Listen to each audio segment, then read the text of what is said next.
Well, what is going on, Shelter family? Good morning. Here is your daily devotional. We have been focusing on the song Reckless Love. Today we're going to go over this awesome phrase, there's no shadow you won't light up. Let's check it out.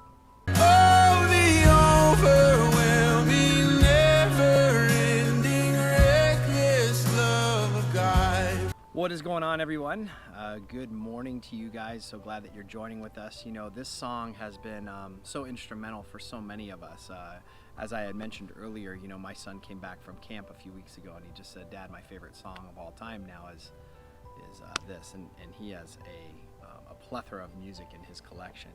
There's something about that's so personal about the idea of Christ showing reckless love to us. And for me, you know, we've heard about different missionary stories and different things. I thought we'd go back to the Bible today of one of the most famous stories of the Bible and how it relates to this phrase, no shadow you won't light up. Let me read it out of the Message to you. It's from John chapter 8. It says, "The religious scholars and Pharisees led a woman who had been caught in the act of adultery. They stood her in plain sight of everyone and said, 'Teacher, this woman was caught red-handed in the act of adultery. Moses in the law gives orders to stone such a person.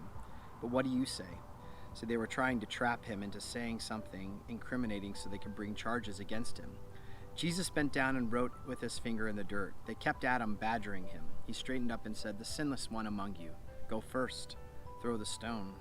Bending down again, he wrote some more in the dirt. Hearing that, they all walked away, one after another, beginning with the oldest. The woman was left alone. Jesus stood up and spoke to her. 'Woman, where are they? Does no one condemn you?' 'No one, Master.' 'Neither do I,' said Jesus. 'Go on your way. From now on, don't sin.'" This story has always meant so much to me, and when it relates to, I think, us and the song Reckless Love is that phrase, like I said, of no shadow you won't light up. And what I wanted to do is, just for a moment, is compare and contrast Christ's love for us compared to man's angst or man's rage. So as you see in this story, what happens is these teachers of the law, they've come with their religiosity, their rules, their regulations, and they've brought a woman who's obviously in a lifestyle of sin, right? We can't think that this is the first time that she's been doing this. This is something that is probably an active portion of her life.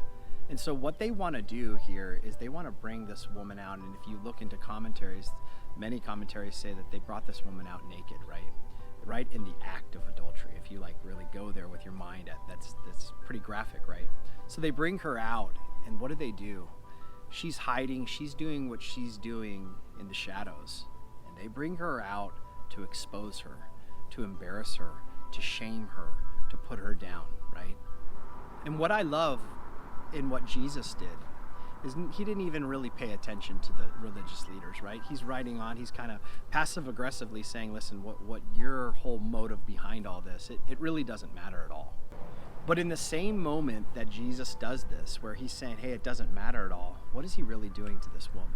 Where those men have come to expose her out of the shadows and completely defraud her. What Jesus is doing is not only just giving her a second chance, but he's actually taking this moment as a moment to build her up. See, I've always looked at the idea of our sin as really a problem with us. We say it from the pulpit all the time. God, yes, he hates sin. He's absolutely disgusted by it. But it doesn't throw him off of who he is. It doesn't shake him like it shakes you and I. It doesn't shake that he is eternally good, that he is all-loving. So when it says in the song, no shadow he won't light up, the concept of that is him lighting up those shadows in order to restore us back to where we're supposed to be. See, with this woman here, her punishment was supposed to be death. But what did Jesus do? In the most graceful, loving, and affirming way, he says, go and do what you're doing no more. That is no shadow you won't light up in order to restore you, rather than the mentality that the Pharisees had in shaming her and destroying her life.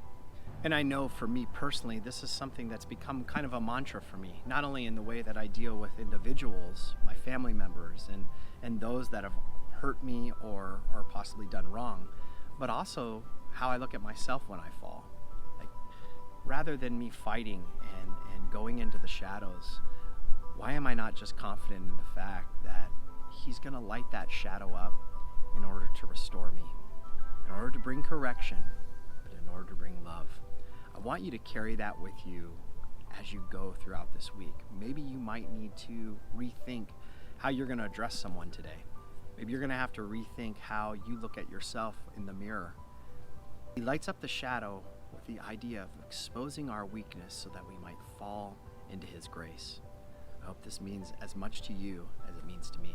I love you guys. Have a great day.